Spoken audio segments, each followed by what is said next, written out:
Hi, I'm Gina Wells, Hi, I'm Kat Toon. and this is the Success Principles Podcast. Michigan is known as the birthplace of Motown, headquarters to the auto industry, and home of the beautiful Great Lakes. The Success Principles Podcast features professionals and entrepreneurs with ties to this great state who have demonstrated innovation and success both within and outside of our Mittens border. Hi, Teresa Baker with us today on Success Principles with Gina and Kat. Teresa, I was introduced to you through your husband on a connection on LinkedIn. We got chatting about the city of Flint and growing up in Flint, and he mentioned that you had a business, Brown Boy, Brown Girl, which is publishing a book that you have done and some other entrepreneurial things. And so we're thankful to have you on the show today, and we'd like to hear about your success principles and how you get started. Okay. Hi. Well, thank you so much for having me on the show. And I'm not surprised that, because David is a talker. He loves the network. So, Yes. So I am not surprised that your conversation kind of leaked over into what it is that we've done here with Brown Boy, Brown Girl. That's one thing. He's very supportive husband. And so that's when we're talking about building businesses, it is important. If you have that, to have a supporter, someone that's in your corner to kind of help you be your cheerleader, because that's something that you need when you're out here trying to build your business. So yeah, I started Brown Boy, Brown Girl for our three children who are now 5, 6, and 8. And I started this business in 2015. And so what we do, we are dedicated to inspiring children of color through reading and entrepreneurship. And so to satisfy both of those prongs, we've decided to publish children's books that highlighted positive images of characters of color for all children. We believe that books should serve as mirrors and windows. Mm-hmm. And so any child who is reading the book should be able to see themselves either in that character or learn something maybe new about some other things that might be taking place in society. The other part of that is to help create or build or nurture a community of young entrepreneurs. And so we've been doing that by what we're going to be launching here, hopefully within the next few months, is our inaugural Junior CEO Business Fair and Conference. Mm-hmm. And how that kind of got started on our website. We have books on our site that are also published, illustrated, and written by children. Those children receive a 60% commission. And so this is pretty much an extension of that. So we wanted to make it broader. And so we wanted to somehow get children who are already entrepreneurs, but then kids who may not be entrepreneurs, but may have thought about becoming an entrepreneur, to come together and learn about, if you are an entrepreneur, what are some other things that you need to do to sustain your business, or some other type of skill set, or how are you going to expand your business? For those children who are not, maybe they've not thought about it, but we can ask them, even though some people on Shark Tank might not agree with this because they said your hobby shouldn't be your business. But if you are a child, what are some things that you like to do? What are some of your hobbies? And do you know that you can capitalize off of those hobbies right now? And then kind of turn into something more as they get older. But the idea is for them to get into this mindset of becoming business leaders of tomorrow. That's pretty much the premise of Brown Boy, Brown Girl. Yeah. Wow. There is a lot to dive into there, and I want to get to all of it. I want to back up a little bit. And you said you were from Flint. Gina mentioned meeting your husband and talking about that aspect. We are a show that is about Michigan professionals and entrepreneurs and highlighting the individuals that are successful within our border. How has being from Michigan and specifically being from Flint shaped your experience as a person and as an entrepreneur?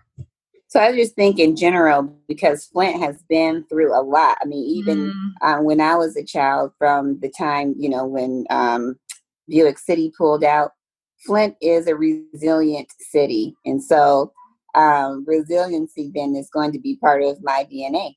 And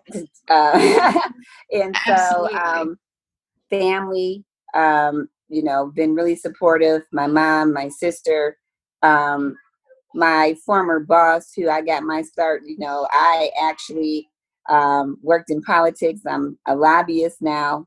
I've just got back into lobbying, I should say. Just started back doing that in November. But it's always been people, I think, from Flint, right, who have seen that I've had some type of talent, and they wanted to nurture that even when I was a child.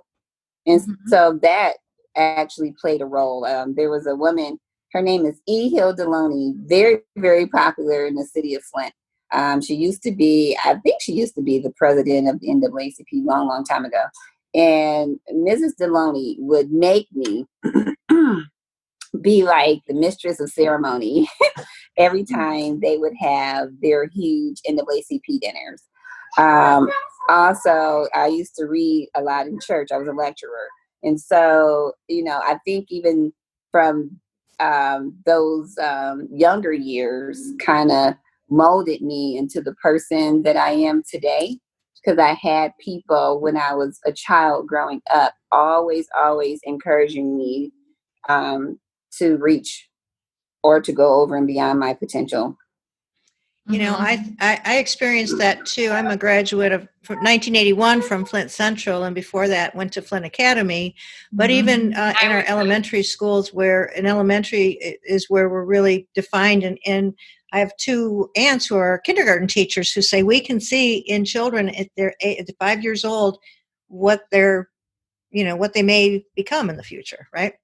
Yeah, so when you mold that.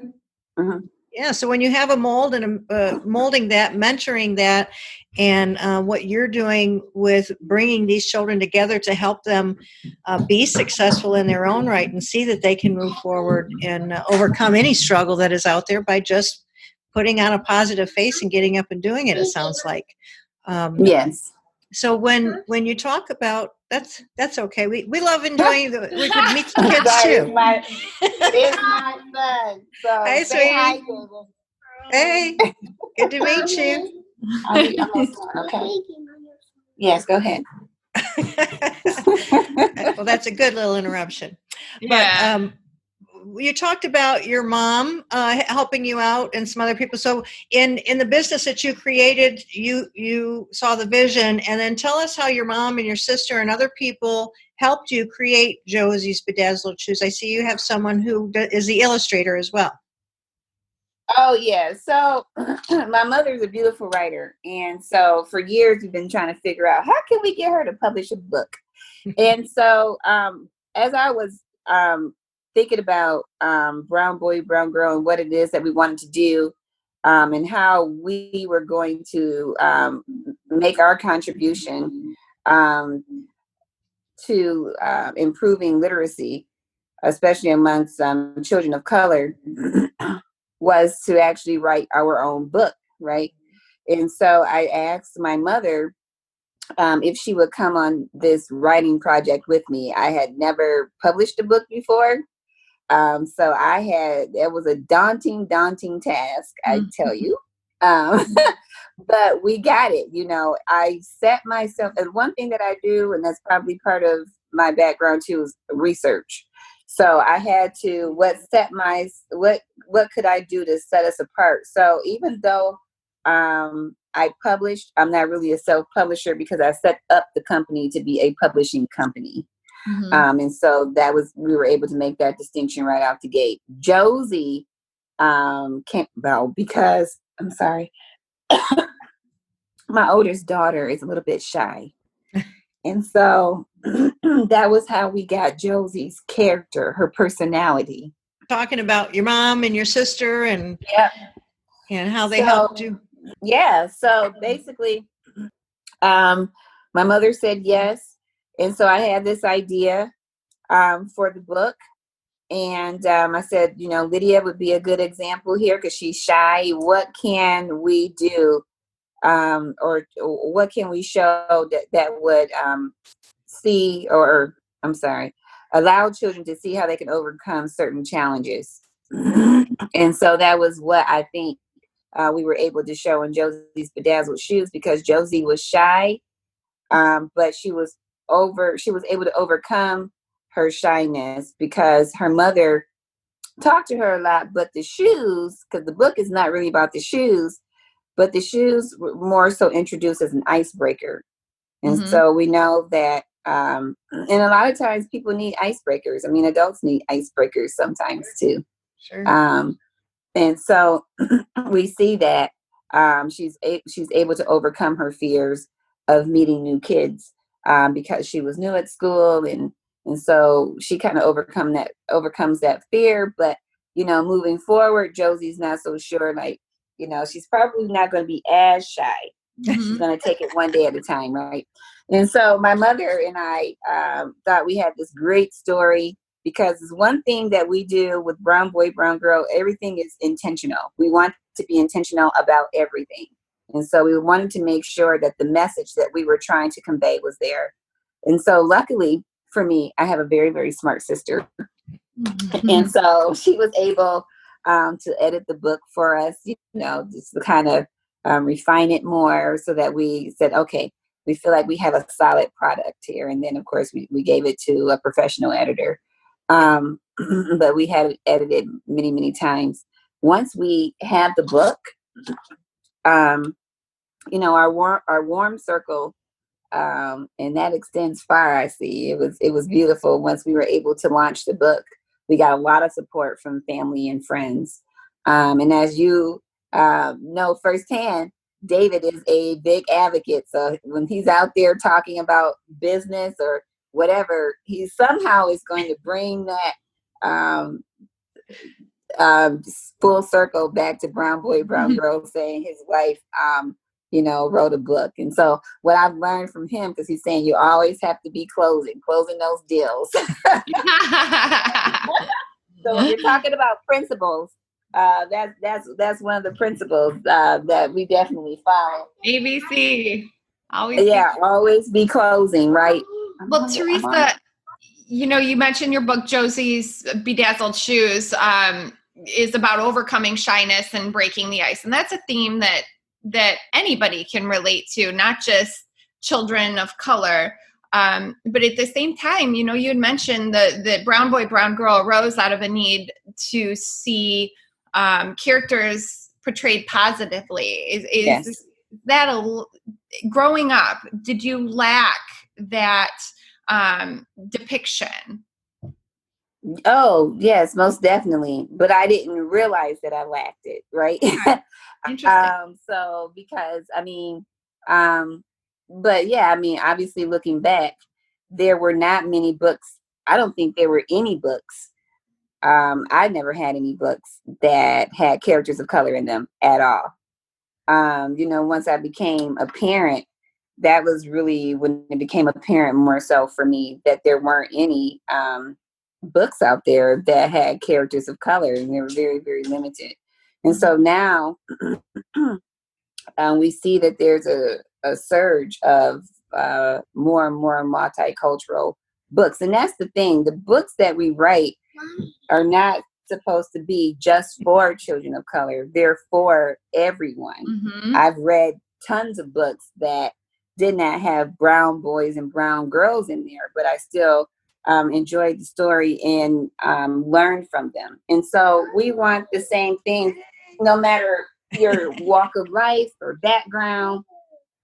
We want all children to be able to relate to the products that we put out there, but also, and then given kind of what we are as a country experiencing now, that it's important that children of all colors, I want my children to understand that they are going to grow up to be somebody.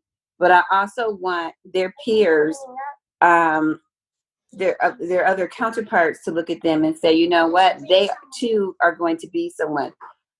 Children shouldn't be feared, right? And so this is this whole thing of changing the narrative. So yes, and so that's what Brown Boy, Brown Girl is all about. We want to help shape children and children of color. We want them to realize that they could be whatever it is that they want to be.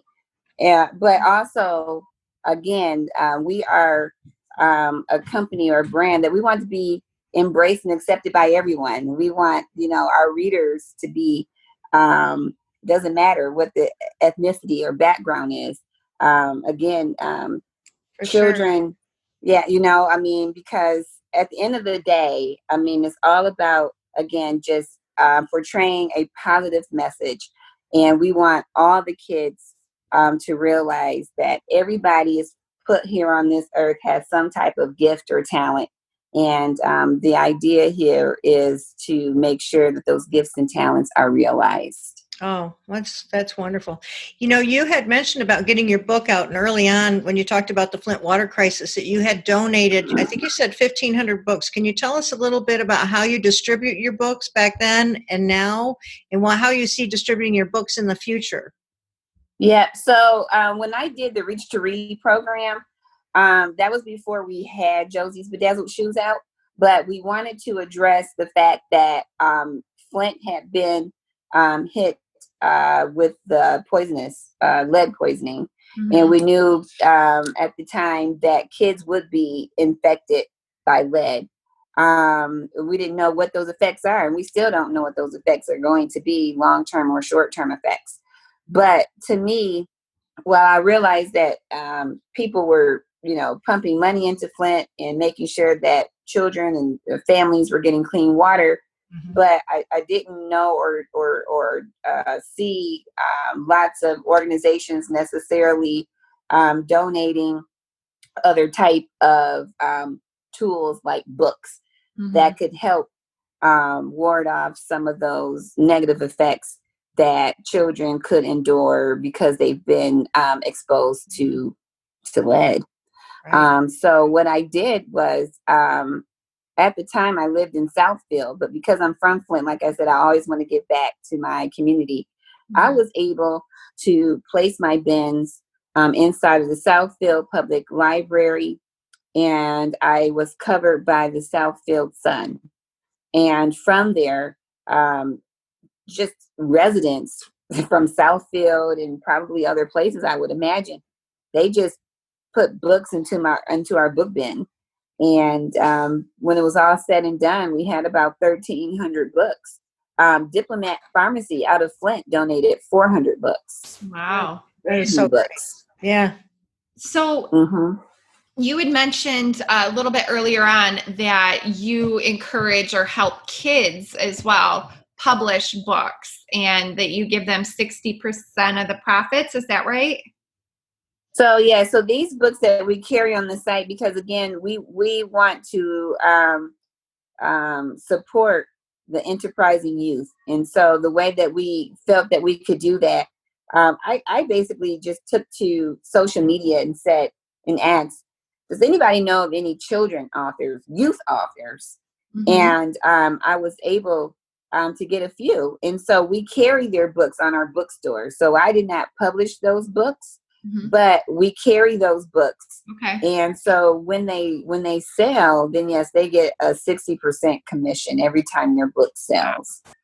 Yeah. And so we take those books with us also, like if we do different vendor shows, or if they're just online purchase, that's fine too.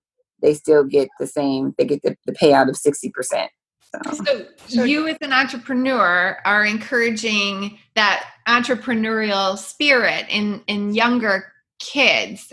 That's also part of the mission of Brown Boy, Brown Girl. Is that correct? That's also part of the mission because you have to keep in mind too that I am a co-owner. So the little munchkins that you hear in the background, they are co-owners. They have a stake in this business too. And so it's not, a lot of times when we talk about empowerment, I mean, and sometimes I feel like that term is overly used. We have empowerment brunches, empowerment lunches, and people are always talking, but we also have to do. And so to me, this is our way of empowering children by helping their business. And the only way to help their business is to support their business. And that's how I feel I am empowering young entrepreneurs, by carrying the books on our site and then paying them for their, once their book sells. Just like if their book were actually they get a higher commission, but if their book were in, Barnes and Nobles or someplace like that. Yeah. At the end of the day, for authors, your book is your business. That's how you get paid, is, your book. So. Now, for this summer, you had tell us a little bit about what you have planned for the summer and what your goals are moving forward with getting children involved and things that you have planned that people could participate in. Yep. So as an extension of what we're already doing in terms of having the youth entrepreneurs books on our site, we've decided we wanted to have a broader range. And so this summer we were slated to have our initial Junior CEO Business Fair and Conference. That is a long sentence. But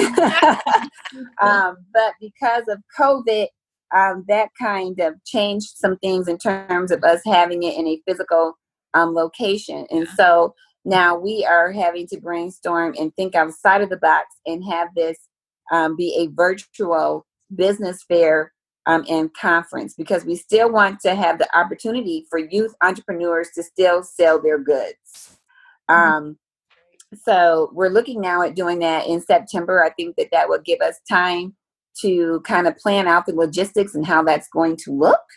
But that is our goal. We have a junior CEO who is 16 years old, who has her own soapery. And so she would come and she would talk about how she started her business. And why this is important is because children inspire other children. When children can see that someone in their age group has done this, then it doesn't seem so far off that they could also reach that same potential. So she would be there. It was so like soaps and bath bombs and all these. We got to get her on our show, Gina. Yeah, it's super cute though, because all of her things look like baked goods, and they smell like baked goods too. And I don't want to say her business wrong, so I won't say it. But I can give you. We're gonna find her. Though. Yeah, I can give you the information. And she's right here in Kalamazoo. That's one thing that I see here in Kalamazoo. There's another young lady, and I'll get back to this, but it all ties in. Another girl, I think she's like 12. She has her own bake shop. She has a storefront.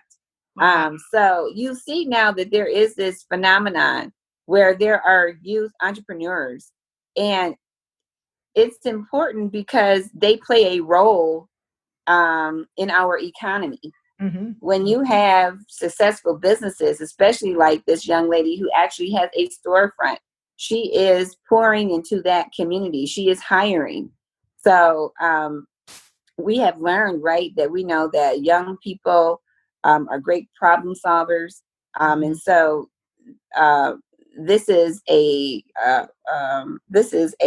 demographic or that we don't want to overlook. So this is part of the reason why too we want to have this conference, because young people, they're quick and they're fast and they know how to answer or they know how to respond. They have their minds that they're kind of seeing what's happening, but they see it in their own mind. Yeah, and so they have a response, and they know how to solve that. So if there's a gap somewhere, they know how to fill that gap. And so we want to be able to get these kids ready so that they can go ahead, and once they see that there's something else in society that needs to be addressed, they are able to do that through some type of entrepreneurial endeavor. And so what we plan to do, like I said, we want to come in, we're going to have an attorney come talk about the importance of having your business trademarked. Brown Boy, Brown Girl is trademarked. We're in the process now of getting the conference trademarked. When you're talking about growing your business, you want to make sure that your IP is protected. A lot of people don't get trademarked, and that's very important moving forward and trying to grow your brand. So we want to talk to those in attendance about that, having values and ethics, how to brand build and launch on a budget, because you don't have to have a ton of money to get started. You just need to get started. Right. Well, when I was 12, I had the idea of a doggy seatbelt. And if I had known you and gone to this conference, I would be a trillionaire by now. You would be so rich. Idea. Where were you 30 years ago? And that's the thing too with the books. And when I go around and I go into these schools and I show kids the young authors' books, I tell them how, you know what, you do not have to be an adult. You don't have to wait until you're adult to have your voice heard. Your voice can be heard right now. And so there's no better time than the present to go ahead and start fulfilling those dreams. But we want to make sure that the kids have dreams. And so, that's what we're hoping, to do with our business. Were there any obstacles that you faced along the way between 2005 when you got to go, okay, this is what I'm going to do, and you wrote the book, and how long did it take before you actually, from 2005 when you thought about it, to publishing and getting to where you are now? What were some of the pros and cons of your 5 years? It was 2015 was when we started. 2015. And so, there were definitely some challenges. Because like I said, I had never published a book. So how are we going to do this? We had a great idea, but how are we going to actually turn this into fruition? And so, you have to utilize your resources when you're talking about your principles and building your business, because all the time you're not going to have the financial resources. Money is just not going to be liquid. This is 10,000. I have it. Some people are not going to be in position to do that. It costs money to publish a book, thousands of dollars. It's not cheap. So I had to utilize my resources. And so, I had to do a lot of research. But the good thing is, because we have different platforms now that allow you to publish, it's easier to publish. At the time, it was Create Space. Now it's KDP, which is a subsidiary company of Amazon. And then there's other platforms that you can use as well. Illustrations, right? Because there's so much that goes into a book, so much that goes into a business. Illustrations cost money. They can cost anywhere from a few $100s to tens of thousands of dollars. And so again, I took to social media and I said, does anybody know of a illustrator who illustrates for children's books? I thought that was important to find a children's illustrator. And so, actually, yes, one of my Facebook friends who is a lobbyist for AT&T says, I have the perfect person. So, love social media. Ruth Classen Andrews, she's actually an Art Prize winner. And so if you know anything about Art Prize, that takes place in Grand Rapids every year. And so she was an Art Prize winner. She read the book. Well, she read the manuscript and she loved it. And so, I didn't have to pay tens and thousands of dollars to get the book illustrated. And you get some really, really good artwork. So you get a really nice story and you get really, really nice artwork. And so I was able to kind of leverage my resources. And then that's a blessing. And then the other thing too, like just kind of moving forward, there's other things that we wanted to do. So the book was the first step in helping us do that, so that we can get some revenue coming in, so that we can move on to some other projects. And that's what we're doing now. Well, I mean, your journey is incredible. What you've created with such a social awareness in your brand and all the help that you're bringing to the communities and the encouragement of entrepreneurship and the positive representation is amazing. For anyone who wanted to start a business, you as an entrepreneur, you had to start it from scratch. What advice would you give these young entrepreneurs and CEOs? What would you tell them would be some either one or a few important lessons that you have learned along the way? Yeah. So I think for like a young CEO or just anybody who's starting in business, if you have a business idea, just get started. Again, don't let certain things that you feel like you don't have, don't let that be your limitations. Because what I've learned is that there are people out there who could barter with you, different services or whatever the case may be. So don't place limitations on yourself. You have to just keep pushing. If you've started a business and it's not being receptive, or you just feel like people aren't buying, yada yada yada, and you just want to give up, you cannot give up. You just have to keep going. Being resilient, I think that's a word that we used before, because you have to remember why you started. What is your why? Is it just to make money? Yes, everybody wants to make money, but you also have to believe in your brand, because if you don't show that authenticity, then your customers or your potential customers won't either. And, you have to have that connection with your customer base, telling your story. So just keep plugging at it. What I've learned is that you're going to have to peel away the layers, because you don't know what you don't know. And that's what I've learned. I've had to keep peeling away at the layers. And then also talking to other people that are already successful in business. Why would you not want to get information on how to be successful from somebody who's already been there, who's already done it, For right? sure. So, find somebody also who can be a mentor to you, who can, talk to you about business, have accountability partners. I have two girlfriends that we talk every Wednesday for a few hours, and we go over what our goals are, business wise, professionally, and personal.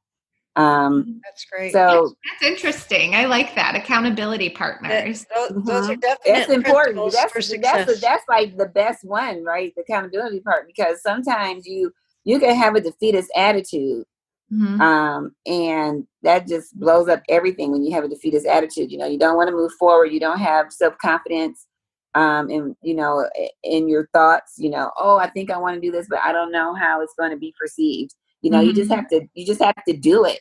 Right. And you have to be okay you have to allow yourself to be vulnerable, which is probably a hard one. That is. That's hard. Gina, that's the hard one. You're my accountability partner, Gina, from now on. We are for each other for sure. Teresa, you just joined our crew. You have to have accountability partners. Yeah, exactly. And then, the same thing would go for children, but, that's why for having this conference, we want to be able to educate parents, be a resource to parents, so that parents know how to nurture their junior CEO, how to be a resource to them. That's sure. To look out in the future. Teresa, we thank you so much for joining us today. That we could go on forever with you. This has been great. We really appreciate it. If any of our listeners want to check out Brown Boy, Brown Girl, help you with your endeavors, like you said, on social networking, a lot of what you were successful with found by networking and social networking. And that's what this is about as well, helping other people get success principles from other people. So they can purchase the book Josie's Bedazzled Shoes by visiting brownboybowngirl.com. And we'll put the links in the pages. But you also mentioned that you're on Twitter and some others. You want other areas or ways that they can get a hold of you? Yes, we are on Instagram. And that's at Brown Boy, Brown Girl. Same thing with Facebook, Brown Boy, Brown Girl page. And then for Twitter, it would be BBBG_LLC. So we are all, and then we're also on LinkedIn as Brown Boy, Brown Girl as well. Great. Well, we will put all of that in the show notes so that people can have the links to that. And thank you again so much. We really enjoyed talking to you and learning about your mission and just seeing your continued growth with the company and how it's going to change the world. It is. We're Thank going you to so follow much. along with you Thank you. as you succeed. Thanks a lot. Have a great day. Thank you. You too. Thank you so much for listening to our show. We know your time is valuable, and we appreciate that you have taken the time to stop by for a bit. For more information about the topics we discussed today, there are links in the show notes for your reference. If you'd like to learn more about the Success Principles podcast and about Kat and myself, go to www.successprinciplespodcast.com. Gina Wells is an investment advisor representative of Retirement Wealth Advisors Incorporated, an SEC registered advisor. Success Principles Podcast and RWA are not affiliated. Exposure to ideas and financial vehicles discussed should not be considered investment advice or recommendation to buy or sell any financial vehicle. This information should not be considered tax or legal advice. Individuals should consult with professionals specialized in fields of tax, legal, accounting, or investments regarding the applicability of the information for their situation. Past performance is not a guarantee of future results. Investments will fluctuate and when redeemed may be worth more or less than originally invested.